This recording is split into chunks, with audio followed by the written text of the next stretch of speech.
Hi everyone and welcome back to this channel. In today's video, I want to do something a little different. I'm going to share how to prepare for a lead delivery manager role or a senior scrum master role. These are real questions that I've been asked in the past, and I'll walk you through how to approach them, how I structure my answers, and how you can use the same strategies to succeed in your own scrum master or delivery manager lead interviews. If you're nervous about interviews, or if you've ever been stumped by a stakeholder management question, or you're not sure how to show delivery at pace without sounding like you just push teams to work harder, this video is for you. Stick around because by the end of it, you'll have a toolkit of answers that you can adapt for your own stories. Let's start with one of the most common questions for a senior person. What does delivering at pace mean to you? A lot of candidates answer this by, it means I work quickly, but that's a weak answer. Delivering at pace isn't about rushing. For me, it's about having absolute clarity on the must-haves, iterating in small and safe steps, removing blockers very quickly and embedding quality, accessibility, security, testing right from day one.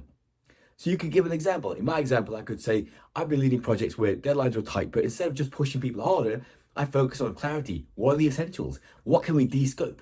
How can we run discovery and development in parallel rather than one after the other? That way the team always has flow and pace comes naturally. So if you get this question, talk about clarity, iteration, and flow, and not about overtime or cutting corners. Another big one, you already have other priorities, but one of your delivery managers is struggling with a release. What do? The trap here is to say, I'd roll up my sleeves and sort it out. That's not senior leadership. My approach is to create the conditions for them to succeed. I'd start by listening. Is the issue technical? Public?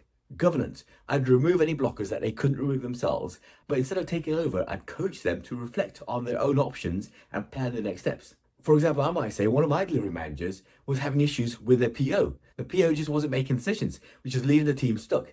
I didn't want to wade in and fight her battles for her. So I used my coaching background to help her reflect, explore ways forward, and start to reset the relationship. As a result, she regained that confidence, the product owner started to engage properly, and the team got moving again. So the key message here is don't macromanage, enable. Here's another classic. Can you share an example of stakeholder management while delivering? Stakeholder management is one of the biggest parts of the role. You need to show how you can handle senior people who might not understand Agile and still keep delivery moving. So I could give an example of a large project I did working with an external agency, a client, the FCA, frontline staff, tech teams, etc. Many weren't used to Agile, so I set up governance forums. I used Agile metrics in a way that they could understand, and I ran regular show and tells. By making that Agile delivery transparent, I built trust and delivered successfully. The key here is that you need to show that you can translate Agile terminology into a language that stakeholders trust. Outcomes, compliance, savings, not velocity or story points. Next up, your team has vacancies and isn't delivering at full capacity. What do? Common scenario. This is where you need to show how you balance pragmatism with people-first leadership.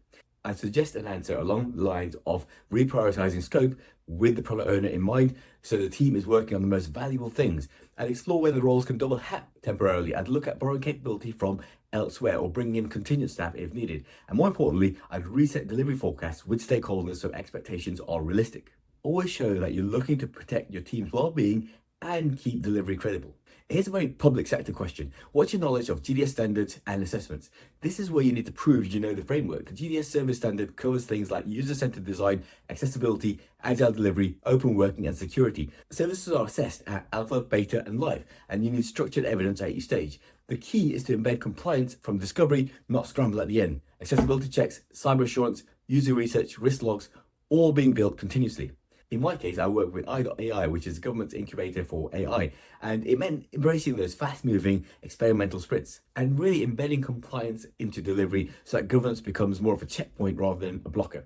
So in your answer, emphasize that you know the standards, you work within government frameworks, and you'll adapt quickly to their framework. Next question. What do you do when senior stakeholders bypass you and direct their queries straight to team members? This happens all the time, and my answer centers around if people are bypassing the system, there's something wrong with the system. It's not the people's fault, okay? So I saw this happen a number of times, requests coming in from different directions. And the thing is, your team members don't want to deny these requests, especially to senior stakeholders, because they will feel uncomfortable saying no to a senior stakeholder. So you have to change the system to allow the request to come in the right direction. In my case, I put in place a clear process for requests to come through the system rather than individuals. And I advertised this process massively within the organization, which meant everyone was aware of it. Now, it didn't stop all requests, but it massively reduced them. And those repeat offenders, I had a one-to-one to just explain, actually, if you put a request in, what you're doing here is delaying delivery of this other piece of work. And so over time, for a few one-to-ones, people were understanding of the reason why requests had to come through this process, the system that we put in place, and could not just access team members individually. It was much more comfortable for team members, and it was much more comfortable for stakeholders, senior stakeholders, who knew why they might have to wait a week or so before they get what they wanted. So the takeaway is acknowledge requests, fix the system, protect the team, and make those trade-offs visible. Final question for today: how do you define a vision and a roadmap for your team? In this case, you want to talk about running workshops where you reframe the why behind the service, co-creating the roadmap, breaking it into outcomes, aligning it with stakeholders, making sure that the team is part of defining timings and dependencies so they feel ownership. Keeping that roadmap as a living document, reviewing it on a regular basis. And you should talk about how this resulted in a re-energized team, clear direction, and stakeholders who felt confident. If you get this question, talk about co-creation, ownership, and adaptability.